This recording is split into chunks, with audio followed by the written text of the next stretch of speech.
তো কাতি কাতি মার আসল সিঁড়ি বেলায় বাপের ভকের সিঁড়ি বেলায় দিচ্ছে এখন পয়সা করি নাই দাইবে কয় যে কি জ্বালাই বললাম স্কুল কবে করবে দাদি মাদ্রাসা টাদ্রাসা খুলে আছে নাকি বা কোনো এক জায়গায় ধুয়ে সদি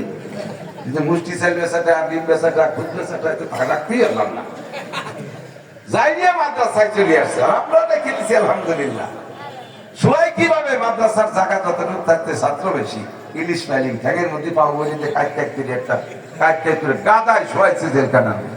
একটা নাকের নিষেধ আর একটা নাক দিয়ে দুই উল্টো বসতে মারা গেছে সারা বাংলাদেশে একটা মাদ্রাসার আলিম থাকবে এলিমের করোনা হয় নাই বলতে পারবেন হচ্ছে মার্সে বলতে পারবেন যারা বিশ্বাস করছে তারা বুঝি সাফ হয়ে গেছে যারা বিশ্বাস করে যে রুজির মালিক আল্লাহ না নেতা নেত্রী তারা নেতা নেত্রীর অভাবে বলি দেবা যারা বিশ্বাস করে রুজির মালিক আল্লাহ তাহলে আল্লাহ পাক তাদেরকে কোন নেতা নেত্রীর অপেক্ষায় রাখবে না আল্লাহ তাআলা আসমান থেকে রুজির ব্যবস্থা করে দেবে ঠিক কি ঠিক না ভালো নেতা দরকার হলে আল্লাহ পাঠায় দেবে আমি আপনি ভালো হলে নেতাও ভালো হবে আমি এক জায়গায় চেয়ারম্যানের এক